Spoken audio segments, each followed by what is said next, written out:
Bonjour à tous et bonjour à toutes, ravi de vous retrouver et bienvenue dans le port de Kronstadt. Bienvenue à bord du Scharnhorst, puisque ce sera l'un des deux protagonistes de cette vidéo, une vidéo que j'ai souhaité consacrer au couple Scharnhorst-Gneisenau. Simplement, c'est une petite thématique pour vous permettre de regarder deux batailles, l'une en Scharnhorst, l'autre en Gneisenau, consécutivement, afin de vous montrer, tant que c'est frais et dans le mouvement, si vous voulez, la différence de puissance de feu qu'il y avait entre les deux configurations, puisque à la base, Scharnhorst et Gneisenau étaient sortis du port, de leur port d'attache et des chantiers de construction sous la forme que nous avons à l'heure actuelle sous nos yeux. Donc 3 tourelles triples de 280. C'était à l'époque des tourelles qui étaient disponibles.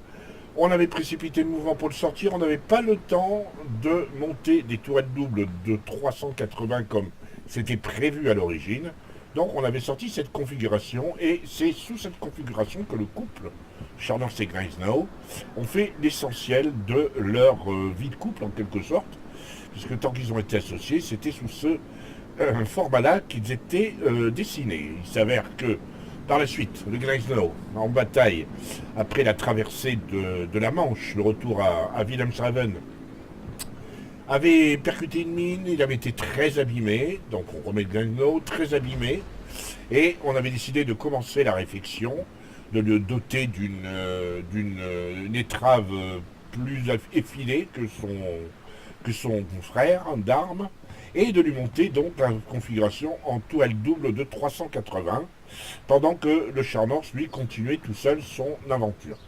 Mais à plusieurs reprises, le Gneisenau a été bombardé, le port de Radouble, là où il était réparé, a été bombardé, Gneisenau subissait des dégâts sur dégâts, et à un moment donné, les dégâts ont été vraiment trop importants, ce qui fait que Gneisenau n'est jamais sorti du port sous la configuration que nous avons sous les yeux, c'est-à-dire 3 tourelles doubles de 380. Il se trouve que dans le jeu, et ça c'est une petite chose que je regrette, le Gneisenau est sous cette configuration du début à la fin. C'est-à-dire que quand vous démarrez, vous démarrez avec le Gneisenau, bien vous démarrez avec cette configuration-là, vous n'avez pas la configuration tourelle triple IRL, comme c'était le cas dans l'IRL. C'est un peu dommage, j'aurais bien aimé qu'un peu comme ils ont fait pour les Mogami, la version croiseur léger, puis version croiseur lourd, on peut choisir comme on veut. Ça aurait été sympa, mais bon, ben voilà, quoi, ils n'ont pas voulu. Donc, on va commencer. Une bataille en Scharnhorst, on va le remettre. En bataille en Scharnhorst. Ensuite, une bataille en Gneisenau pour voir la différence en termes de puissance de feu sur des adversaires comparables, puisque les deux navires sont des cuirassés tier 7. Et comme ça, vous pourrez juger de visu. Et vous verrez que ce navire est particulièrement intéressant. A tout de suite en bataille.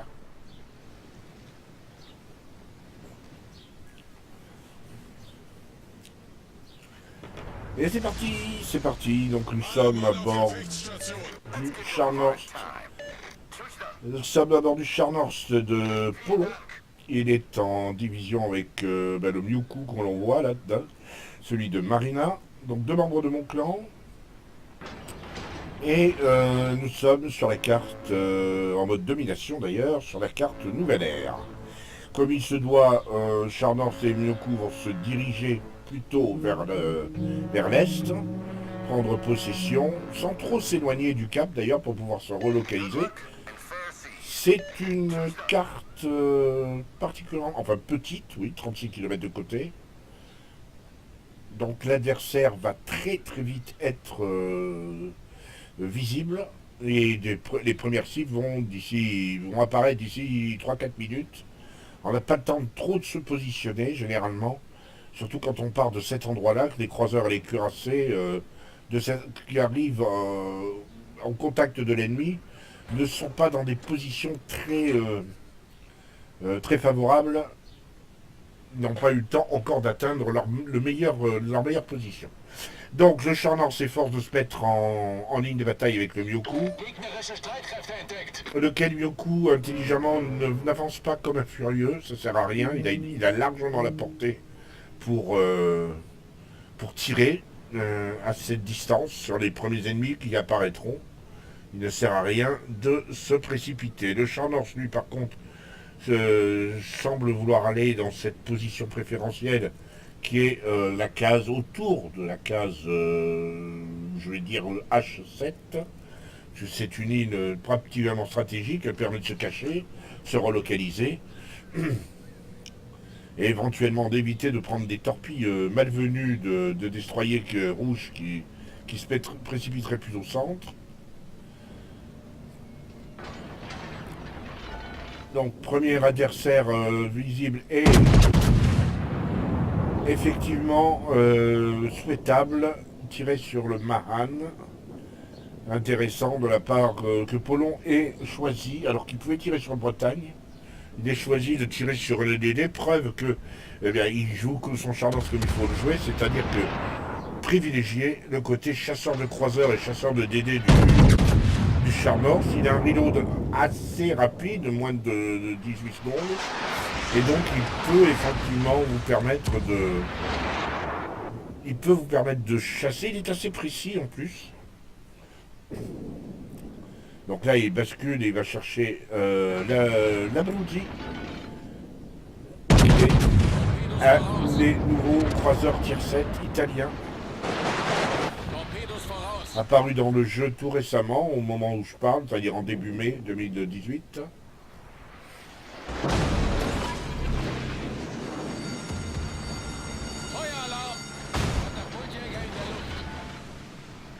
Et que les tirs des ennemis, ils sont à peine sortis de leur base, de l'autre côté, là, sur la ligne D, qu'ils ont les capacités de tirer sur le Charnor. C'est pour ça que moi, effectivement, vous voyez, c'est plutôt là que je vais avant de commencer à tirer, parce que, ben voilà, quoi, on attire trop, surtout le Charnor, ça attire trop l'attention sur lui.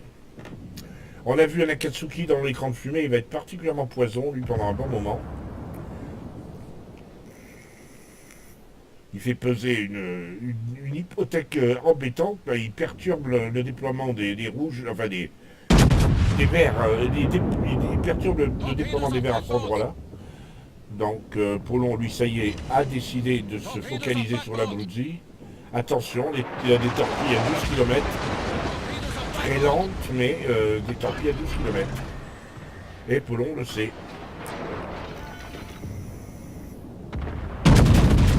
Alors, il a un œil sur le nuage de fumée à sa droite, la Bruzzi devant, et un œil sur son avant gauche où le Bretagne lui a tiré une ou deux chouquettes. Le Cleveland qui les accompagnait en a assez, il s'en va, il est quasiment mort.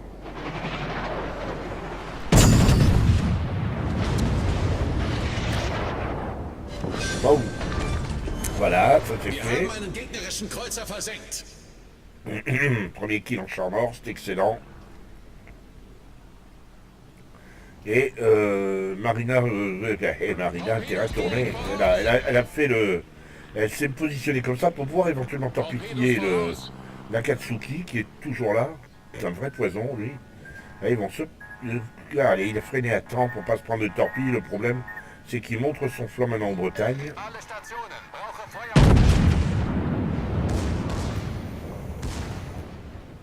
Et que Marina a superbement fait fuir l'Akatsuki. Elle ne l'a pas eu à la torpille, mais il s'en est pas fallu de beaucoup. Voilà, nouvelle tentative de l'Akatsuki, mais c'est le Gajamada qui le sort. Le Gajamada qui fait équipe avec. Qui fait équipe. C'est les circonstances qui veulent. Le Gajamada, le Myoku, et derrière Polon, il y a un Gnaizno.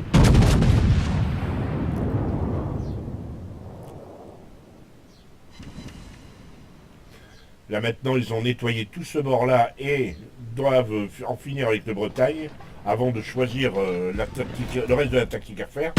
Il semble acquis que de l'autre côté, le front est en train de s'effondrer et il y aura peut-être besoin de se relocaliser, retourner défendre la base.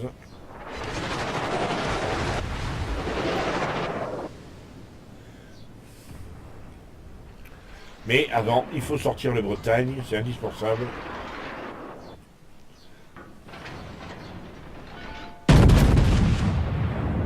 Et ils viennent de perdre un destroyer. Ouais, et d'ailleurs, il semble dans le chat que ce que dit Marina. Je commence à faire demi-tour. Elle est effectivement compris le danger.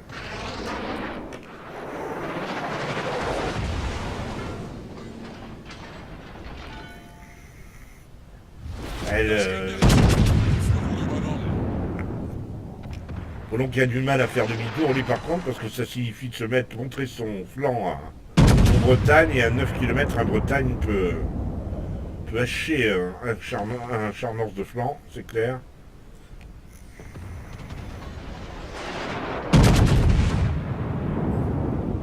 Les tours à l'avant, et voilà. Ça c'est fait.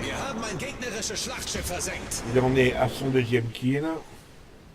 Et maintenant, il va falloir retourner. Voilà, un bel ensemble d'ailleurs. Hein. Myoku, Greino et Chardon font demi-tour. Greino qui met entre guillemets ses pas dans ceux des deux membres du clan avec beaucoup de justesse. Un bel ensemble, mais déjà vous voyez que quand on regarde ce qui reste, ils sont plus que 5. Les deux destroyers Gajamada et Farragut qui accompagnaient Myoku, Charnors et Gleisno, voilà, il ne reste plus que. Tout le reste a été détruit. La bataille est quasiment jouée. Polon a fait 2 kills. Et l'ennemi a perdu 3 kills seulement. Donc Polon a déjà fait les 2 tiers des kills.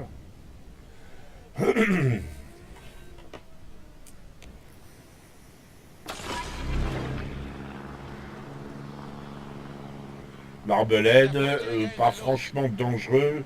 Enfin, le seul danger que fait peser le Barbelade avec son reload et son tir en cloche, c'est effectivement de mettre des incendies. Boum, allez, 3e kill. Même si c'était un petit vol de kill, il fallait le sortir. De toute façon, au moment où on en est dans la bataille, là, il n'y a plus lieu de faire le difficile. Malheureusement, le Gajamada vient de se faire sortir au canon par un Gremny. Ça, c'est un allié utile qui vient de partir. C'est dommage. Donc là, vous voyez, Polon a Gremny, on a vu le King George, on traverse le King George, Aubin et Biglioni. Il va falloir qu'il privilégie cela. Bien joué. Allez, il a tué Gremny. On en est à 4, tout près du Kraken. Il va... Une petite chouquette au Nagato. Et ce qui est important, c'est de sortir l'Omaha et le Biglioni. Double citadelle de face sur l'Omaha. Ça, c'est la précision à mi-distance d'un Gleisno. Et comme il a un bon reload, et un boom. Et voilà, Kraken. Loman n'avait aucune chance de venir lui déposer des torpilles. Et la malheureuse Marina s'est fait sortir par une frappe des vaches. Je pense que c'est Nagato. Autour du Farragut des Verts. Et il obtient soutien.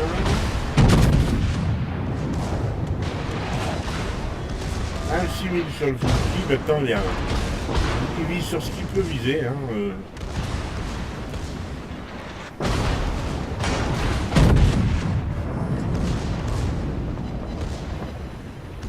Là, il peut sortir le Biglioni. Et il sort le Fubuki à la secondaire.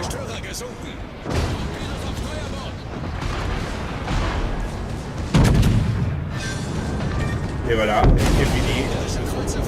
Le Biglioni a réussi à le torpiller. C'est malheureusement terminé pour lui. Il a fait frappe double, malgré tout. Donc en plus, il a une frappe double. Il a déjà Achievement, Kraken déchaîné plus 2. Expert des combats rapprochés, soutien et frappe double. Il a fait une partie de malade avec son Charnors. Malheureusement, la bataille va s'achever là. Le dernier survivant, c'est Gleisno qui lui est passé opportunément derrière l'île Mais bon, il n'a fait que retarder l'inévitable. King George va tendre d'un côté et le Nagato va se précipiter de l'autre. Sans compter que le Marblehead aussi est là pour mettre des incendies. La bataille est terminée. On va passer aux écrans. A tout de suite. Retour au port, et donc retour au port pour ces écrans de bataille. On voit le char nord une dernière fois, configuration, donc vous voyez très clairement les tourelles triples. Voilà. Donc les écrans de bataille, oui. Donc c'est une défaite, naturellement, avec Kraken plus 2 quand même. C'est assez énorme. Soutien, expert des combats rapprochés.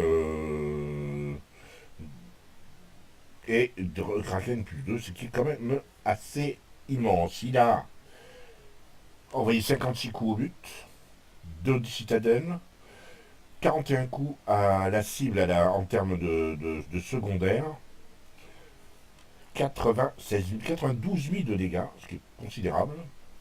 Il finit premier très nettement. Rendez-vous compte que derrière Gajamada et Daino associés, le deuxième et le troisième ne font pas autant d'XP de base que lui. C'est énorme. Et pourtant, et Marina, donc, des 4 navires qui étaient à l'est, ce sont ceux qui ont fait le plus. Clairement, les autres se sont fait dépoper, littéralement. C'est considérable. 26 800 sur l'Omaha, 22 350 sur le Bretagne, 12 900 sur le Fubuki, 10 000 sur le Budjoni, 9 800 sur la Bruzzi, 5 900 sur le Gemni, et un petit 233 à Oman, et 3 864 sur l'Akatsuki. Il a parcouru 41 km. Il a pratiquement tous les points de défense. 160 sur 213. Il a tanké pour 1,6 million, 1,7 million, on va dire. Ça commence à devenir considérable. En termes de dégâts, la sortie, il a tiré qu'à la paix. Donc 156 coups, 58 sont arrivés. Donc un petit ratio, on va dire, de 1 pour 3. 77 890 de dégâts. 14 000 de dégâts à la secondaire. Et un petit 87 points aux incendies. Donc vous voyez que le char Norse est un navire particulièrement important, particulièrement efficace, mais il est surtout efficace sur les croiseurs. Il faut vraiment le jouer comme un chasseur de croiseurs, voire de DD, mais voilà. Et contre les cuirassés, même si Bretagne est le second à avoir reçu le plus de dégâts, contre les cuirassés, c'est un tout petit peu plus compliqué. Ça reste faisable, mais les cuirassés sont un petit peu trop blindés pour l'artillerie du char nord, du 283.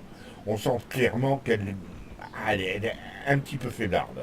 Ça n'empêche pas, il faut tirer sur les cuirassés, mais elle est un petit peu faiblarde. On va enchaîner maintenant sur le Gneisenau, donc l'avatar, l'autre avatar de cette classe de navire. Le Gneisenau qui est donc lui avec du 380. Et donc là, comment dirais-je, on est en tourelle double, format tourelle double, 3 tourelles doubles.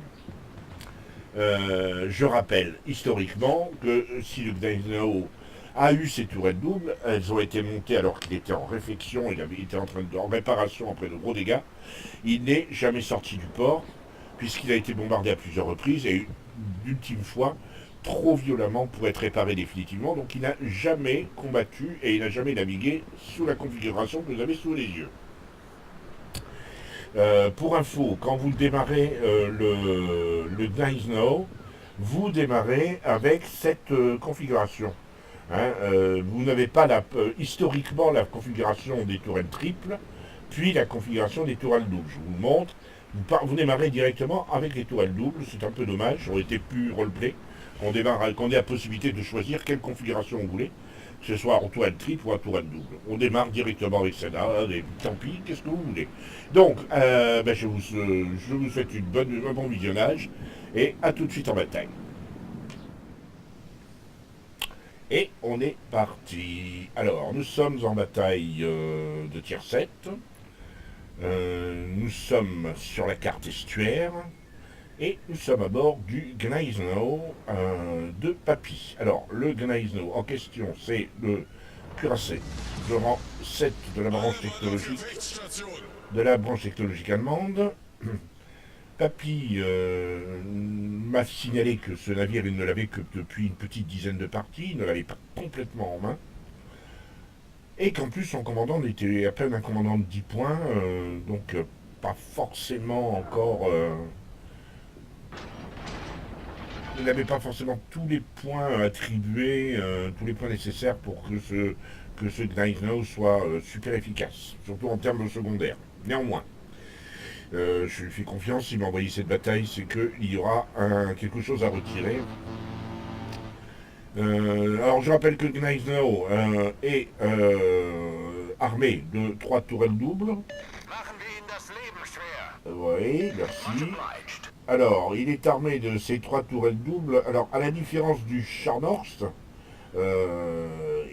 qui avait des tourelles de 200, qui a des tourelles triples de 280, le Gneisenau, lui, c'est des tourelles doubles de 380. La différence, alors que ce sont 2 navires frères complètement, ils ont été construits ensemble et associés.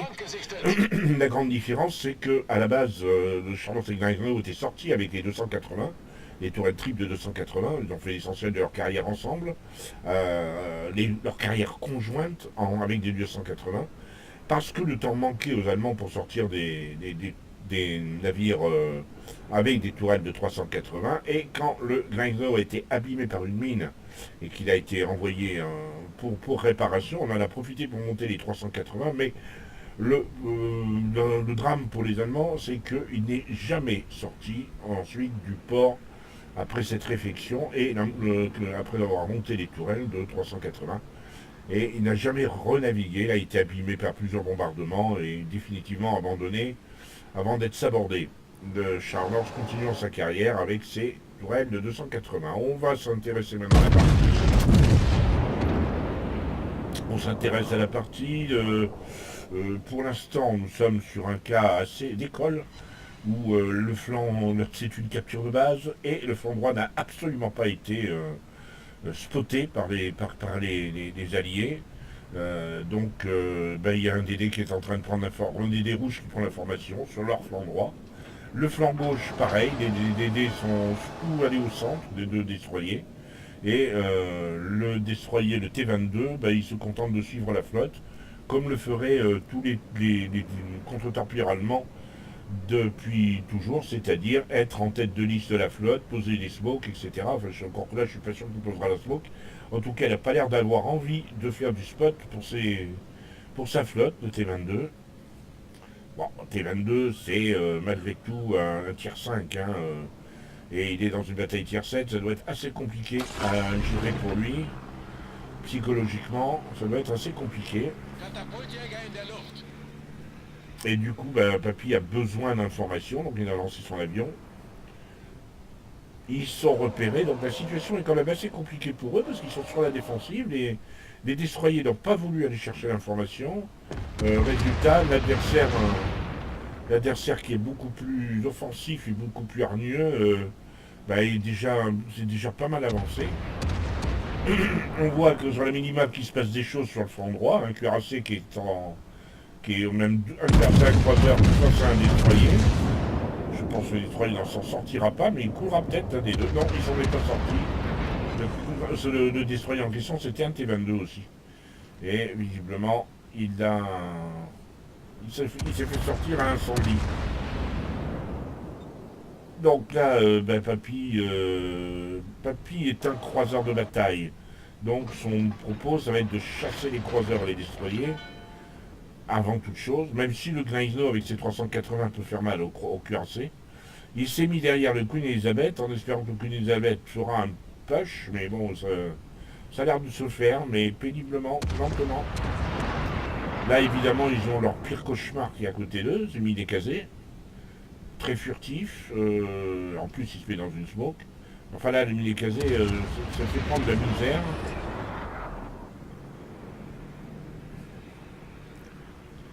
Et il risque de sortir de sa smoke avant que Nuremberg là-bas. Oui, Papy a des rares solutions de tir qu'il a, sont extrêmement compliquées. En plus, le mini casé est tout proche de lui, à un peu plus de 6 km. caser dans ces torpilles, ça risque de faire très mal.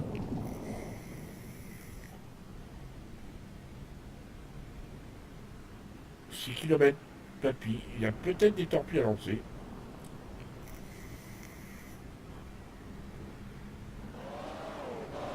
Ah, il va manquer de respect au mini-casé.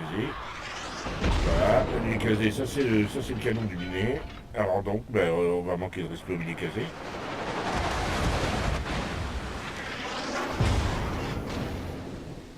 On va les charger, histoire de le sortir au canon. C'est vrai que c'est très agaçant parce que vous avez une équipe qui est incroyablement sur la défensive. L'ennemi peut occuper tout l'espace qu'il veut. Bon, ça c'est le Nuremberg qui tire, mais attention à un autre croiseur vétéran et un Emral. Pas trop grave, l'Emral risque de le sortir assez facilement. Là, il a dû regretter. Là, il a tout de suite dit le mini-casé est à côté. Boum, voilà. Alors évidemment, il aurait probablement dû garder ses canons sur le mini-casé et de torpilles.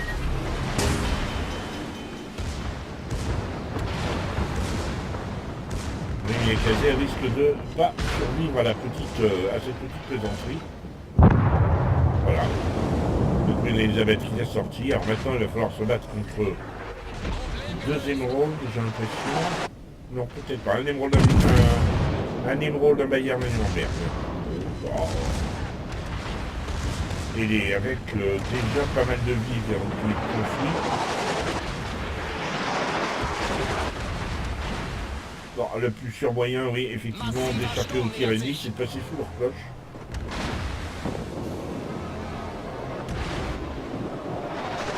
Mais au moins, c'est lui qui initie le push avec le Queen Elizabeth de ce côté-là. Ils ont l'avantage numérique. Et le Gneisenau, comme dit Papy dans sa petite note d'accompagnement, il m'a dit le Gneisenau il danse. Et il y a un Farragut dans le coin. Voilà, Papy a magnifiquement. Non, voilà, il le sélectionne. Enfin, il va pouvoir connaître sa course. Il flambe. Il garde tes obus pour le Farragut, mais le Farragut s'en va. Il y a peut-être moyen de le sortir quand même. Voilà, ça c'est fait. Donc maintenant, il n'y a plus qu'à attendre que les torpilles passent. Et voici le Bayern qui revient. Le Queen Elizabeth a viré beaucoup plus large, comme on voit sur la minimap. Hein, il est en colonne 2. Et maintenant, le Gneisenau, assuré qu'il n'y avait pas de torpille du Farragut, va pouvoir faire sa fête au Nuremberg. Attention. Tour de magie, non, dans le mur. Et 4 marmottes. 4.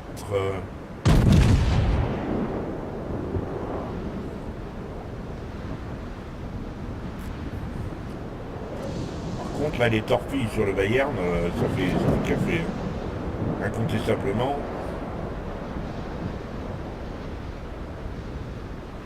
Bon, ça c'est, on va dire que c'est une attitude de joueur de DD.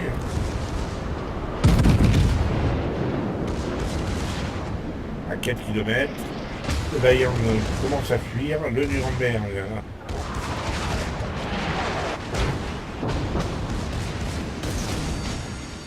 Le Nuremberg est peut-être un peu loin, à moins qu'il vire 5, à mon avis, il limitera les torpilles. Il y a le papier, il peut le finir. Hein. Voilà. Et maintenant, il n'y a plus qu'à suivre le Bayern en virant à tribord. On fait le seuil de torpille. Là, il va prendre très cher. Voilà. On vire à tribord comme prévu. On va passer à 3 km, donc il va y avoir du torpillage dans l'air, façon d'aider. Peut-être même pas le temps de torpiller, les torpilleurs ils ne même pas. C'est pas pour ça qu'on va... Voilà, non, dommage. Ça aurait été joli. Encore une fois, une partie où l'adversaire, de toute façon, une des deux équipes s'est fait marcher dessus. Et ce qui est scandaleux, c'est que c'est quand même une équipe défensive, celle qui n'a pas osé prendre de risque, qui est en train de gagner. Tout simplement parce que ceux qui ont attaqué sont arrivés les uns après les autres en... comment dirais-je, sont arrivés en petit comité, petit à petit, et se sont fait, ils se sont fait décoiffer les uns après les autres. Résultat des courses, il ne reste plus que 5 navires après 10 minutes de jeu.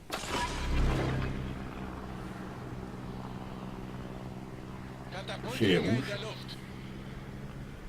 Les verts ont perdu que 3 destroyers.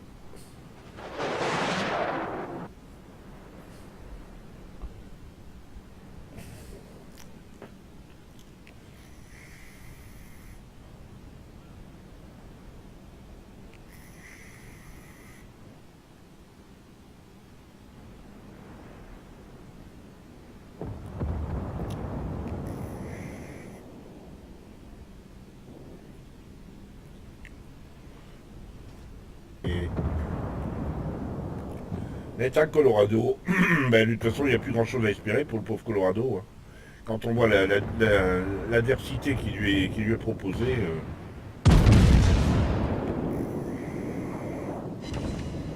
En plus, il va se prendre les torpilles du Fidji.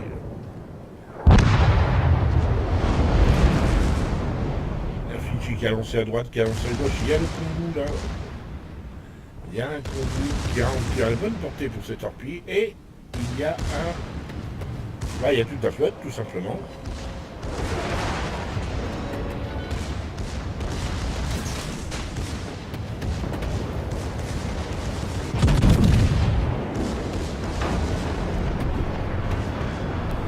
Alors, est-ce qu'il va se relier? Là, ça monte de le coup, hein. Les dégâts, il n'avait pas fait grand-chose en termes de dégâts. Le T-22, vous voyez, le T-22 il fait ce qu'il peut, mais il est toujours... à l'abri des secondaires de ces cuirassés, il ne sera pas beaucoup éloigné d'eux. 2 torpilles au but, voilà, pour le colo. Et le Kongu va s'en prendre une ici,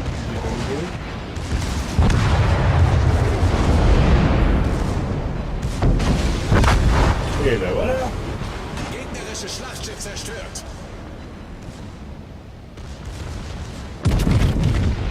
Il risque de ne pas s'en tirer, hein, à mon avis, mais bon. Akatsuki va lui lancer les torpilles, il va devoir le finir. Je parie pour la finale Akatsuki à la torpille. Ah non. Akatsuki qui passe vraiment très proche, très près, il ne peut pas le torpiller. Akatsuki ne peut pas le torpiller. Les torpilles ne sont pas revenues de ce côté-là.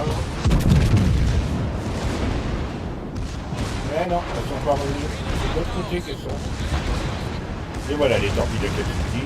Il s'en sortira pas. Un final à 106 000, un peu fondu, complètement parti en... C'est complètement parti en vrille. Et le colo continue de brûler, tout simplement. Donc il monte à 110 000, peut-être 110 000. Le New York, lui, est à la hache, c'est un concept, sur un Colorado de flanc. Encore une partie très symptomatique de ce qu'est le jeu par moment. On a donné l'explication de la défaite des rouges, mais regardez comment les verts attaquent les uns après les autres, méthodiquement. Un, puis 2 navires, qui se font couler, puis il y en a un, et puis 2 qui reviennent. Et comme les rouges se sont repaqués, ils sont 2 à pas défendre. Papy qui a soutien, après être mort, parce que tout simplement le polo continue de couler. Et est-ce qu'il va avoir le dernier kill par hasard? Parce qu'il y a l'incendie. Non, l'incendie s'est arrêté.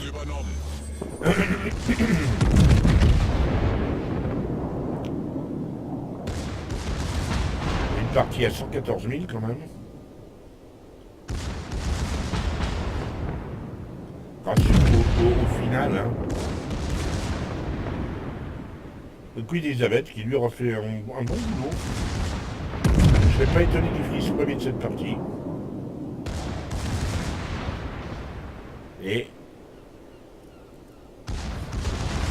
le va essayer de le ramer, mais bon, est-ce qu'il a la vitesse Ceci, pour l'instant, il est pas trop mal. Hein. Ouais, il veut optimiser ses dégâts au moins. C'est compliqué de ramer le Queen Elizabeth, qui est peut-être un poil plus rapide quand même.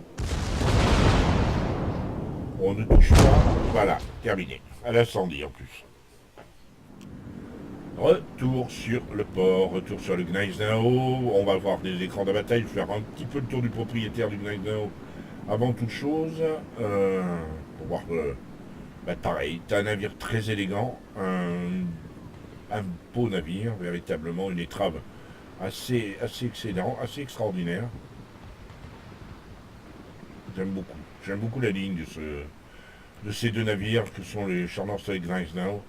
Alors, les écrans de bataille, donc victoire, 2972 points d'XP, 149 d'XP libre, l'achievement soutien, 114 980 de dégâts, il était temps qu'il y ait ce gros raffut sur le final, parce que c'est ça qui lui a fait faire les dégâts, jusqu'alors, je regardais avec inquiétude la fin de la bataille arriver et le tableau de dégâts qui ne montait pas.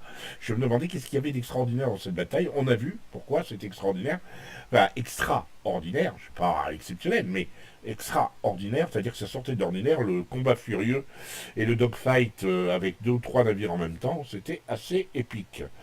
26 coups au but, 26 coups au but, une seule citadelle, 118 coups à la secondaire, 5 incendies, 2 voies d'eau parce que 5 torpilles. Ben ça, dès qu'il y a un bateau avec une torpille, je suis sûr que Papy arriverait à couler un cuirassé avec un canot si le canot avait une torpille. Hein. C'est pas un souci. Dès qu'il y a une torpille, de toute façon, vous êtes sûr que si le navire a une torpille, Papy s'en servira. C'est la Katsuki qui l'a eu. C'est finalement la Katsuki, la torpille de la Katsuki. En termes de déplacement, c'est le Queen Elizabeth est devant avec ses 4 kills, forcément. Mais on voit la différence, le différentiel au niveau du score. Les 2 premiers sont quand même assez nettement devant. Les autres ont un petit peu suivi, ont un petit peu fait les pick-up. De l'autre côté, la Katsuki et le Colorado, qui doivent être les 2 derniers à avoir survécu, qui arrivent aux alentours de 1000 d'XP. Ça fait peu quand même, vraiment très peu pour une bataille de ce tiers. Le Kongu a pris 26 000 de dégâts, oui, c'est vu enlever 26 000 de dégâts par Papy, 6 000 pour le Nuremberg, 32 300 pour le Colorado, 19 000 pour le Bayern, 16 000 pour l'Emerald, 10 700 pour un Koenig, 1180 pour un Farragut, et un petit 715 pour le Pensacola. Il a parcouru 44 km. Il a tanké, ça c'est important, 1 350 000, c'est beaucoup. Il a été en première ligne, hein, à peu près à la même hauteur que le Queen Elizabeth. Et malgré ça, grâce à sa détection, il n'a que des dégâts de 7494 qui ont été faits grâce à sa détection. En termes d'obus, alors il a surtout il a tiré 6 obus à la cheveux. Il y en a 2 qui sont arrivés. Il a tiré 60 obus à la paix. Il y en a 25 qui sont arrivés, donc le tiers, grosso modo. 9 torpilles lancées, 5 sont arrivés pour 38 000 de dégâts. Vous voyez qu'il est très... voilà, qu'on peut presque dire que c'est la même fourchette. 50 000 à la HE, 50 000 à la paix et 38 000, presque 39 000 à la torpille. La batterie secondaire, on fait 11 000 de dégâts, hein, pour 118 coups au but. 13 000 de dégâts à l'incendie. 1180 à l'inondation. C'est pas la bataille la plus fantastique qu'on peut sortir en Gneisenau, j'en suis conscient. Mais j'aime bien le final. J'aime bien aussi la manière dont, si on analyse la bataille, j'aime bien la manière dont on voit qu'effectivement, pourquoi les rouges ont perdu. Alors qu'ils avaient, visiblement, ils avaient vraiment les moyens de gagner. Ils ont tout simplement se sont avancés petit à petit, voilà. Alors que les Verts avaient abandonné à peu près toutes les positions stratégiques sur la map. Les Verts s'en sortent vraiment très très bien. Voilà, cette vidéo s'achève, j'espère qu'elle vous aura plu. Je sais que moi, quand j'ai fait un appel d'offres chez mes amis de mon clan, n'arrivant pas à faire de bataille potable en Scharnhorst, je leur avais demandé si l'un d'entre eux avait une bataille en Scharnhorst sous le coude. Ils ont très gentiment, plusieurs d'entre eux ont repris leur char nord, se sont remis en bataille, en quête d'exploits avec ce char nord, et tous ont apprécié de retrouver ce navire, qu'ils avaient un petit peu oublié à travers, bon, il y a tellement de navires à monter, tellement d'actualités plus ou moins différentes, qu'on finit par oublier certains navires qu'on a appréciés. Et tous étaient unanimes pour dire que c'était sympa de retrouver le char nord, ils étaient bien contents finalement de leur avoir sorti et de l'avoir dépoussiéré. Donc Scharnhorst et Gneisno, voilà quoi, et c'est deux navires potentiellement semblables un tantinet différent malgré tout en termes de gameplay. Mais dans les deux cas, enfin surtout le Scharnhorst, il faut le jouer vraiment comme un chasseur de croiseurs, voire de DD.